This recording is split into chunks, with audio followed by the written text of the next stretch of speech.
Hey, are you a business owner, entrepreneur, or professional? If so, we want you to apply to be a featured guest on our show. My name is Adam Torres, and I host the Mission Matters series of podcasts. I've recorded over 3,000 episodes, and we are just getting started. How do you know if you'd be a good guest to be on the show? Well, only one way to find out, and that's to apply, but I'm going to let you in on a little secret. We want guests that have a story to tell, guests with a brand, a product, or a service that can benefit my audience of listeners. If this sounds like you, go to missionmatters.com and click on Be Our Guest to apply. I'd love to talk to you and get to know more about your story. Again, head on over to missionmatters.com and click on Be Our Guest to apply.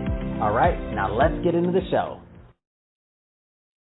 Hey, I'd like to welcome you to another episode of Mission Matters. My name is Adam Torres. You can follow me on Instagram at AskAdamTorres. Keep up with my book releases, book tour schedule, signings, all that other good stuff. Always love to connect with you there. And as always, if you'd like to apply to become a co-author of one of my upcoming books, just head on over to the website, missionmatters.com, and click on Become an Author to apply. All right, so today is a very special episode. It is another episode of a series that I've been putting together with my co-host here, Qamar Zaman, where we take you through the ins and outs of marketing, PR, social media. I mean, you name it. If it has to do with you telling your story and getting your brand out there, myself and Qamar will cover it. So just to kick us off, Qamar, welcome back to the show, man. So good to have you on. I am so excited to be back today. It's been a while, so let's get this thing going. Oh, man. So today I picked this topic, and I was like, so part for everybody listening that's not familiar with this series, think about this as kind of like an Ask an Expert series. So part of me doing this show with Qamar is just out of purely selfish reasons of, hey, I want to learn from him. He's my go-to media and PR guy, and we do a lot of work together. So what I wanted to do today was to let him give the audience, you and myself, just a peek behind the curtain, so to speak, of what he does in terms of brand storytelling, what it takes to really cultivate a story, and how to, use that ultimately to provide value and at the same time attract new clients or further and deepen relationships with existing clients. So today we'll talk about how to create a great story that lasts and that's memorable. So Qamar, where do you want to start this one? I mean, the basic premise is this, just to kind of set the table, if you will. Most, we all evolved as humans around to digest information through stories and to communicate through stories. That's how we remember things. I mean, we were once upon a time around a campfire telling stories, and that's the way we learned and passed down information from generation to generation. Now we're sitting around Facebook and other things, and there's just so many mediums to communicate or to distribute a story. But I guess some of the basics and the fundamentals on how to tell the story, I mean, that's still like our brains are still the same. So where do you want to start with this topic? It's a big one.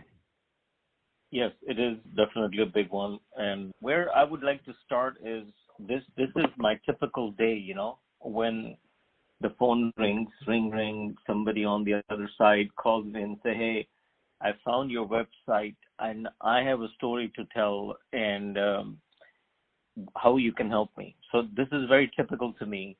And I normally tell them, okay, book a call and let's do this. So this would be perfect for sharing a resource for somebody that wants to come and talk to me or wants to learn. At least they can listen to this episode and that get some warm up going. And then we can, I can dig deeper. So this is perfect topic. This is a typical marketing day for me. So let's get this started.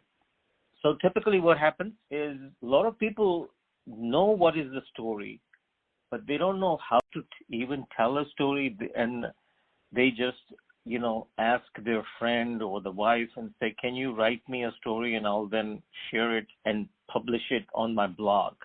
Okay, so this is the average person. They write a lot of blogs every single day and they put it on the website, and then they hope and pray that somebody is going to come, but that never happens.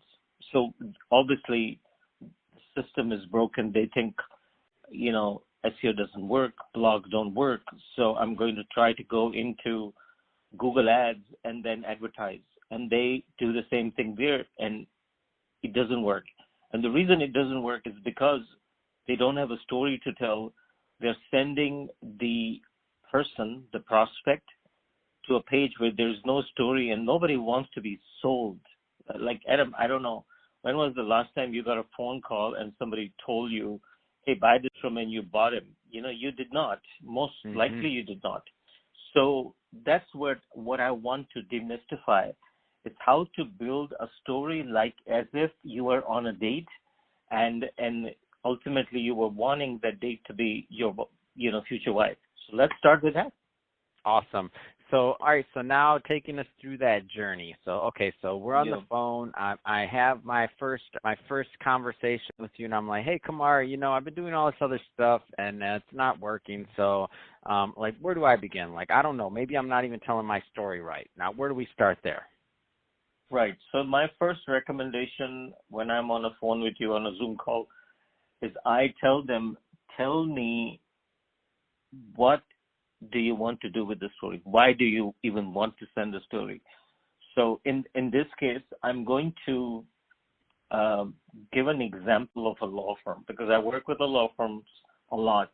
And this would be a perfect case study, because I do have a resource that you can share off this episode so everybody can listen. So typically, if I'm talking to a lawyer, they can be a criminal lawyer, personal injury, employment, IT, whatever, what kind of a lawyer you are, and they want to tell their story. So the typical way we tell them is that before we tell the story, let's identify who this story is for.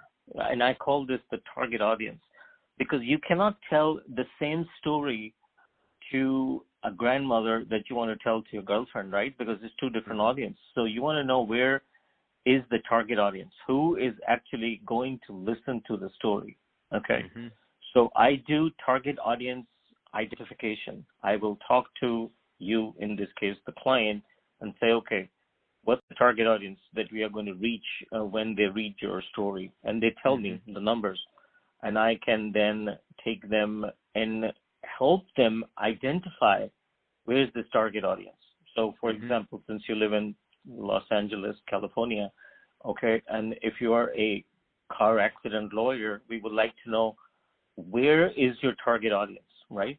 So we will then help them identify through some tools that we use to identify what are the search intent words that are going to be searched for when this person is actually hit into a car wreck, and they should find your story. So that's the very first thing. And when you say that, by the way, so for people that are listening, because I think sometimes this gets lost in translation, is that it's not just the idea of being able to tell the story, but it's also the analytics behind it. So you mentioned that you're going to use tools to actually see what people are searching for and looking for to craft the story. So tell us just a little bit more about the process of that, so people can understand. There's a science behind this too. It's not just how to grab the attention; it's also what people are looking for. Right. So the science behind a story that we want to create is, obviously, this is a hypothetical case study of a personal injury lawyer, and he wants to tell the story of his success so more of his clients can find him. So before we talk about the story of the law firm, I tell my clients, in this case the lawyer, don't talk about yourself. Identify what is the pain of the market. So when somebody is into a wreck, what are the things that they are going to type for that they can find to find you? So I call it the pain of the market. So when somebody searches for, hit by a car, on whatever the street they were on, and they are into a situation, they have been hit by a car, and they are now into looking for a lawyer because, they have a total damaged car. There's nobody can help them. So what are some of the pain points? Don't think about the keywords. Think about the pain points. So the lawyer will tell me, well, the first thing I'm going to do is, help them get situated, get them the right kind of insurance, adjuster talking to them, etc. So there are things like that we help to identify that, this article or the story can be found. So those are, we call the pain points. right? So once those pain points are then identified, we use the basic Google search to identify, first, is the law firm being found? And if he's not being found, then we need to tell a story that his firm can be found. No, that's great. So now let's go further down this line. So we have some basis around what the story is going to be created around, just from the standpoint of you've spoken with the client, you have a feel for their target market, who they like to reach. You have a feel for like what's being searched. So obviously that's a match made in heaven, right? You have a need, you have a product, you have a market you want to reach, and then you have somebody that's searching for it. So I mean that's that ultimate match. So now let's just say that these two are matched up, and now what's the next part in our process? So the next part is just to go back to the first two steps. So the first part, I call it the foundation stage of a storytelling canvas. So on the foundation stage, I want you to think of like 3 jars, right? So jar number 1 has red bubble gum, okay? I call it the blueprint. So the blueprint in the red jar is where I will identify how I'm going to make the blueprint of the story, okay? That is the words, the terminology, etc., all of that. The next thing is, where is this story going to be placed so it can be found? So I call it the positioning, where it could be a blog of the website likely. So that's where the positioning happens. And then the third thing is how the story is going to be found. In other words, what are the search intent terms that we are going to use in a piece of content? It could be a 2,000-word blog, for example, and we use the right type of terms, the intent-based terms. Some people call it keywords. I don't like to call keywords because the stories have to have context, not content. Okay, so we put those terms. So now the foundation is ready and the story has been ready. We call it all that the native content. It's a term that we use internally. Native means it's going to sit on your blog. It's all ready. Now it's going to be fired up so it can be found. So that's the foundation step. That's what we just built. So we talk to the client, identify the pain of the market, who the target audience is going to be, build that skyscraper, the 3,000-word story or whatever the numbers need to be. And now it's all ready and the foundation is all ready. Wow, that's awesome. And so now we have so now the foundation is ready, and if I'm the client and I'm thinking about it, I'm like, all right, so we've done this groundwork. I obviously know that Qamar and his team know what we're up to. They know what we're doing. They understand the business in this case, and now we're ready. Are we ready to go live at this point? Like, where are we at this point? We are at the position where we put the native content, the story to be on the website. So the next logical step is, so you being a lawyer in this case are going to say, well, okay, Qamar, we listened to you. We wrote this content. We shot the videos. If we had to, if there was a audio section of the story we needed to add a podcast. So maybe we talked to, a person like Adam Torres who helped us put together a podcast. So now I want you to visualize that you're looking at a piece of content on a website that has the first paragraph I call it the interrupt, that interrupts me to read the story further with the headline. And then there's a podcast or a video that I want to watch. And now I am excited and says, man, this is good. I now want to call this lawyer to, just book an appointment.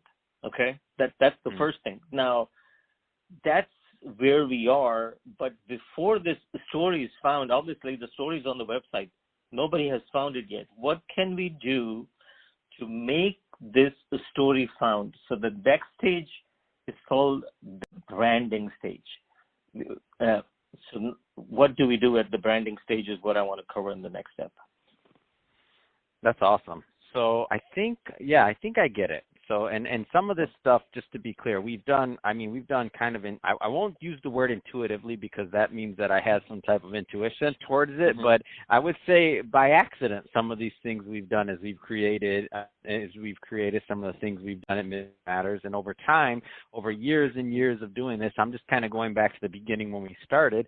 Now we do things with intention, but when we started, I'm trying to put myself in the shoes of those business owners that are out there that maybe haven't gone down the line of PR, marketing, and social media, and they've done things very traditionally, which is where I come from, was that kind of background as a financial advisor and in finance. So we did things very traditionally then, and I didn't used to think that heavily about my story and how that distribution part was going to be done. So I get what you're saying. Let's keep going. Keep the story narrative going. This is getting good. Okay. So now we got the story ready. Nobody has found it. So at this time, I used to call, because I used to find the clients and they would say, well, I already have this. Well, I'm not getting the traffic. And I tell them, because you have an expensive billboard in back of your yard. Okay. You have everything ready, but nobody knows how to find it, how to get it found. So what I typically do is I will then talk to my team, or if they have a team, I'll talk to them and says, let's create what we call in our terminology a content cluster. A content cluster is piece of content that is going to be helping the story that you have on the blog, the native content, help get found. Okay. So what is one example of a content cluster? It is called a press release.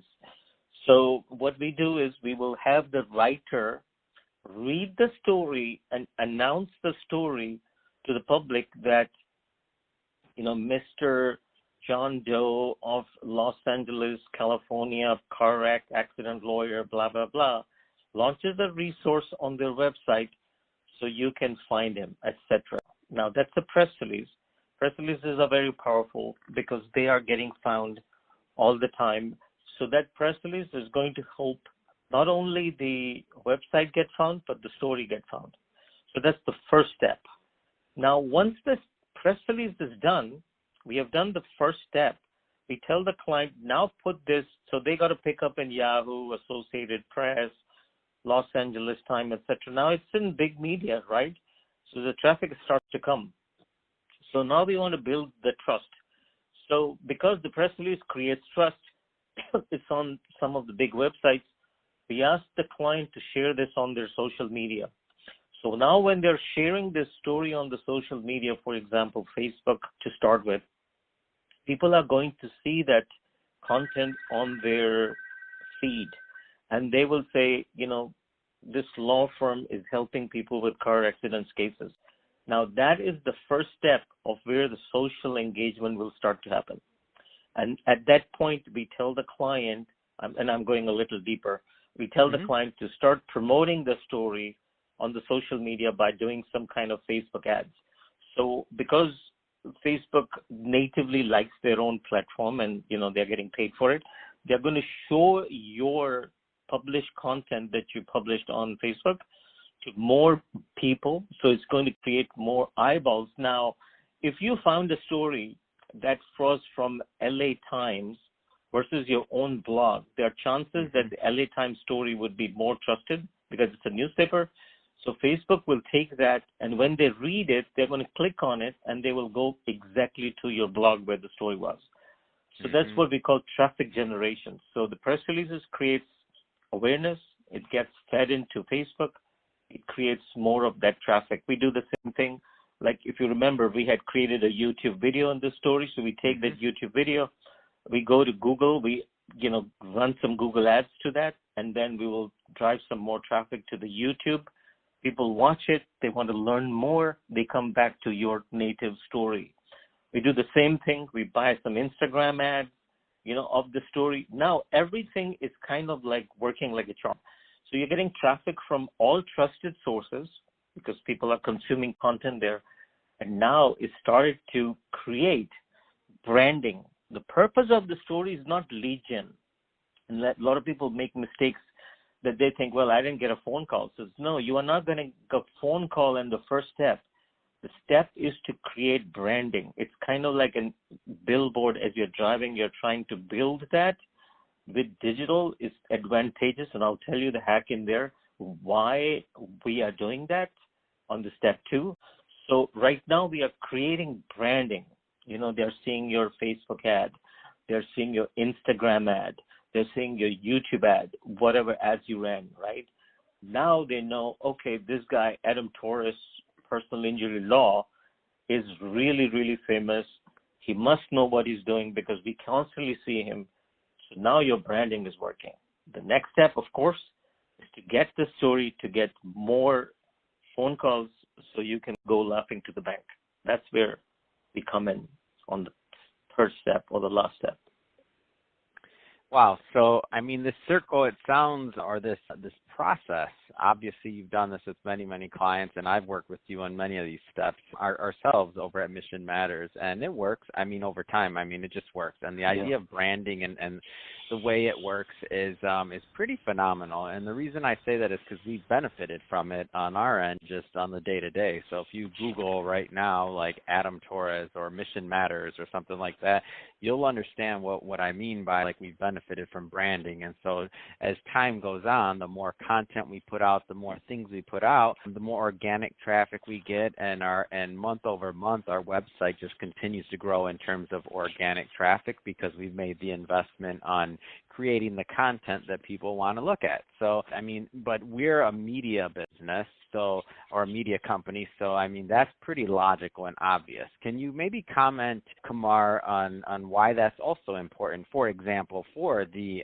attorney that are in our made up case study or things like that, or for other people that are listening that are like, Absolutely. I don't know if I exactly have to do that. I know it works, but should I care about branding? Should I care about distribution? Should I care about all these other things? So speak on that a little bit for us. Absolutely. So I'll give you a real case study of a New York bicycle accident case. This happened in last year in May. A client called me around March. He said, I'm interested in your service. I had written an article. So again, I was in the process of branding myself. He found me and he says, this is March. As you know, New York was closed in March. So he said, what can I do? Because business is really, really slow. What can I do to right now take advantage of this? So his name is Glenn. So I told Glenn, what you should do is tell me. So I started the process. What exactly you want to do? He says, well, I've practiced personal injury, but I'm also a bicyclist, because as I was talking to him, I get to know him. So I said, well, okay, stop there. You're a bicyclist. Okay. And he says, I also am a specialized lawyer for bicycle accidents. So anytime there's a bicycle accident, because I'm a cyclist and he's a professional cyclist, I actually help to understand the bicycle accidents more, as an expert than a typical attorney would. I say, well, that's awesome. So after we discussed, he says, well, what do you, and the plan for me, and says, as New York starts to open, there are going to be more bicyclists because, nobody's driving. People are going to bicycle a lot. In New York, they do anyway. So why don't you create a story about your stories of struggle as a bicyclist and how you have helped other bicyclists who have been hurt? And he said, okay, well, that's great. So Glenn and I started working. We created a story landing page, and then we published a press release, the way I explained to you in the previous example. And then we shared the story on his Facebook page. Now, it was serendipitous that we were in June by this time. So there was a bicyclist who was also a journalist, by the way, and he got hit by a truck. And after he got rehab done, he searched for bicycle accident lawyer in New York City, and he found our story that was on Yahoo News. Okay, because we had published a story, it was still on the first page of Google for bicycle accident lawyer. He wasn't even looking for Glenn Herman. He was searching for a bicycle accident attorney. Now, when he read the story, he knew that this guy was the perfect fit for him because he was a bicyclist, so he would understand his terminology, but then he was a lawyer with a lot of credibility. So he called Glenn. Glenn helped him understand the case. He told him that, there was a lot of fault of yours, but let's see what we can do. So they filed a motion. The courts were closed, so they talked to the insurance companies, and they settled the case for $110,000. It was a minor damage, but they settled for $110,000, and Glenn and the client got really happy. And incidentally, I was talking to Glenn, and since then, a lot of TV stations in New York have called him, and now they're writing a few stories about Glenn. So not only did this benefit Glenn just with one story with 110K in his pocket, but also he is being interviewed by media as a thought leader expert in bicycle accident case. So this is real. And I have many case studies like this. And this is not a fluke. I can go on with a lot of stories that we do with law firms that have multiple cases. And this doesn't happen with law firms. I can tell you with roofers, I can tell you with plumbers, I can tell you with brand marketing companies, SEO companies. It just works like a charm, provided you use the recipe the way I'm explaining it to you. And I mean, it just makes sense because as we open up this episode, the first thing we said is that people don't want to be like sold to, like they don't want to be like directly approached and like, you know what I mean, like, you know, hard sells or anything like that. But if you can, you know, entertain them at the same time and educate them and then understand and even relate to your story, I mean, that was a huge piece. It was relatable. He was, I mean, what are the odds if you were, and just put yourself, if I put myself in that biker's shoes, okay, he was in an accident, you know, he's in pain, he's got these other things going on, and he's looking for resources, and he's like, he does a search, and then he's like, oh, this is interesting. Then he reads through it, and then he's like, oh my gosh, this guy, he gets it. Like, he'll get me if I call him or if I talk to them. And then he gets me. Like, it's not just a random banner ad that you're saying, oh, okay, look at this. And then I'm not saying anything's wrong with banner ads, by the way, or other forms of marketing. I just mean, like, for this one, that's probably the only call that guy made. I doubt he shopped around. I doubt he was looking at other attorneys. He read that and he was like, come on. Yeah, but the funny part is that Glenn, the guy that called him, he called his competitor first, and that competitor is a very established law firm. They actually show up on the first page of Google. So he called that first page law firm with 35 reviews. Glenn was just starting off. He has no reviews. Okay, but he had the story. So when he called the first law firm, and I won't mention their name, he talked to them, and he only spoke to, you know, first he spoke to the intake person, and then he spoke to the lawyer, and he said, yeah, we can help you, come and visit us, blah, blah, blah. But it wasn't very warm and fuzzy, and the law firm wasn't a bicyclist. But then as he switched, you know, he went from, you know, position 1 to position 8 where the story was, he called Glenn, and the biggest thing that was in the landing page that we created was that, you know, call the New York accident lawyer who is also a cyclist. That was and Glenn has a picture of holding a bike. He's on his gear. So we took the picture. So storytelling is not about the words. It's about how you position. So he looks like a cyclist. He's not a lawyer in a suit, because a lot of people think, well, I'm a lawyer, I need to put my suit on. Yeah, but if you're going to be, you know, if your target audience is a cyclist, they don't care what you wear. They much rather connect with what, you know, you are wearing as a cyclist. And that was the sell for Glenn, because he looked like the perfect avatar that this guy was looking for. So that makes a big difference. Wow, that makes a huge difference.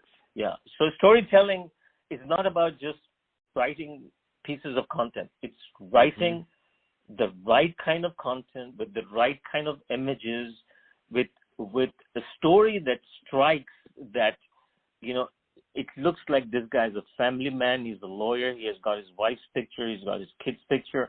I really want to deal with this rather than a law firm with 40 attorneys in a row, you know, all chasing for the same case, you know. So that makes a big difference in case of Glenn. And I work with corporate lawyers, and I tell them, you know, let's make it different. And they are very, very rigid about it. And then they also complain that they don't get good cases, you know, compared to some small attorneys, because the small attorneys are more personable. Man, that's awesome. And so in terms of the distribution side of things, I feel like one thing that I've noticed is talking to you across about this Mm-hmm. is that like different types of media, like a multimedia approach seems to work best because you said it's not only about the words, it's about other things, whether it's pictures, podcasts, PR, press release, like all these different like tools that we have now. Talk a little bit more about the multimedia approach to things and why it's important. So every person resonates differently. Some people love to read, but if you are going to target your target audience is, let's say, millennials, then they don't like to read. They like to watch short snippet of text, or they like an Instagram video that's funny because they resonate to that. Versus me, I prefer to read or have a YouTube video. An Instagram video might not motivate me. So you have to think about who's your target audience. And if your target audience is a broad range between 24 to 40, then you want to have different type of media in your story, and then you publish it in different places so it addresses your younger audience, the millennials, or the baby boomers, depending on who they are. So like this guy, and going back to the story, we published the story and we put it into, the big wire services, but we also put the story into Facebook with Glenn's wife talking about it. And Glenn's son is, he goes to NYU. So we had a video for that to put it on, some college websites. So we made things differently for different type of people. You can't have the same story, for it. So it's very important that while you want to distribute your story to different channels, the messaging has to be for the right people also. Man, that's huge. I love it. No, this has been great. First of all, this is as always, Qamar, you do not disappoint. A master class on telling a story, distributing it, the purpose behind it, the reason why. Great case study, by the way, about I'm just going to call him the bicycle injury attorney. I know he's got another name, Glenn, and then the fact that I remember like his niche immediately after one conversation, like, and anybody listening to this right now, it's going to be in their head. Like, it's memorable. They're going to think, oh, bicycle accident attorney in New York, he's a bicyclist, like all those things. Even if you don't necessarily remember everything else, you remember that story. Like, I'll remember that story. In 5 years, I'll still remember that story. And I think that's the real true testament to what crafting a powerful story does, is it really has a lasting, like, it has a memorable factor, I would say. It does. It does. So one thing that I want to go over that we haven't completed. So now the story is ready. It's natively put on the website. It's being promoted. Now what happens when people come and they leave? Because for every person that comes in, only one person will remember you. 9 people will forget you. Not because they want to forget you, because our memory is like a fish, like Dory. So what we want to do is bring those people back, right? How do we do that? So what we do in our marketing is we retarget the user. So let's say if the person came to Facebook, we want to know how many people watched the video. We want to know how many read the story. And the ones that did read the story completely, we will then retarget them to a different story on the same subject. So they are being, kind of like a newsletter. They are getting information from us continuously. But the ones that aborted the story, did not read it, we like to know what was it that we could do to bring them back. So what we do is we retarget them through Facebook marketing if they found us through Facebook. And as a result, we will bring them back again because, imagine it's supper time, somebody's searching, he has been hurt. Wife calls him, okay, come and get your dinner. Now you lost him because he just closed the browser. He doesn't know what to do. But next time he's on Facebook, boom, he sees your ads again. Says, yeah, this is exactly the guy that I was talking to or I saw. I want to go back. So you want to retarget because we have short memories nowadays. You want to retarget to the extent that, he starts to bring you back. So once you retarget, now you want to retarget this user. Remember I said, if he aborted it, you want to take them to the story. If he read the full story, you want to take them to a place where they can consume more of your content. And as they do, you want to offer them free resource, like download this resource, watch this second video, do something else. Keep giving them, Dan Kennedy calls it the shock and awe feeling. You know, the famous marketer, Dan Kennedy, says shock and awe. If I can continue to be shocked and awed by you, I'm going to continue to bookmark you. As a result, you want more bookmarks for your story. The more bookmarks you have, people will come and watch you, listen to you. And then whenever they need an attorney, whenever they need a podcaster, whenever they need a plumber, you know where they go. They're going to go to bookmarks and say, okay, I'm going to call this guy. That's when it's going to create a lead, because we are not into car accidents all the time, right? Or bicycle accidents.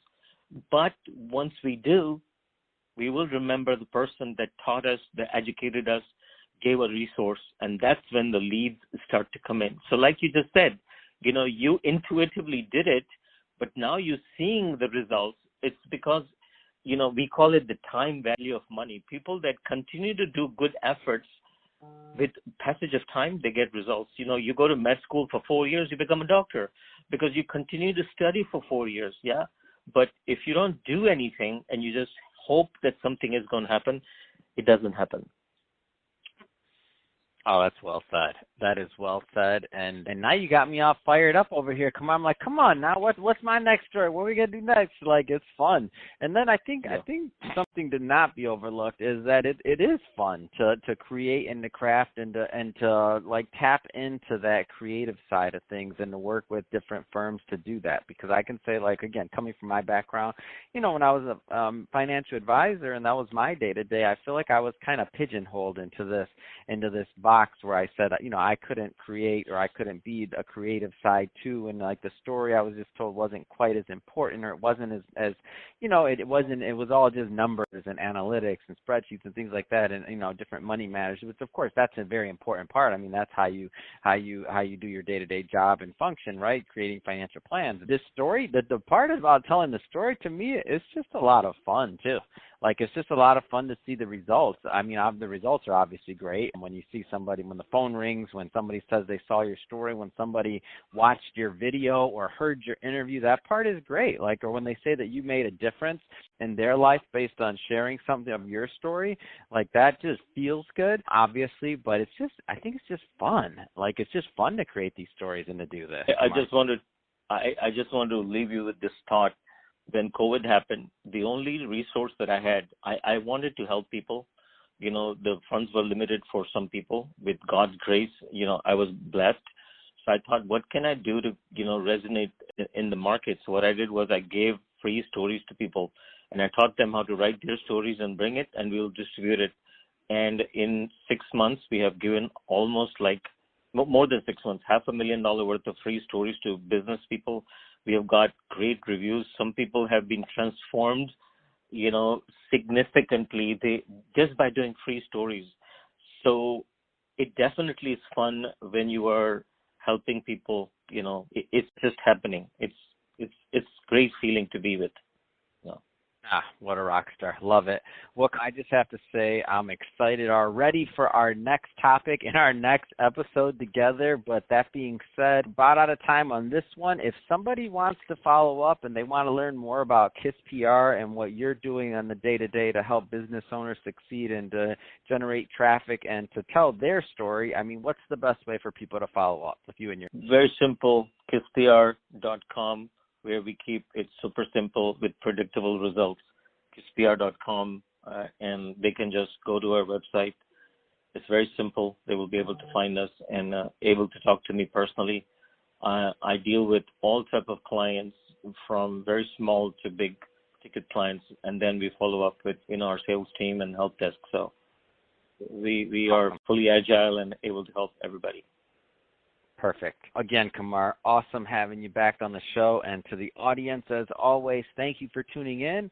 Hope you got a lot of value out of this. Hope you learned a lot. If you did, don't forget, hit that subscribe button. We got many more mission-based businesses and entrepreneurs coming on the line for you, and we don't want you to miss anything. So hit that subscribe button. And Qamar, thanks again for coming back on the show. As always, it's a pleasure, and can't wait to record our next one together. Thanks for having me.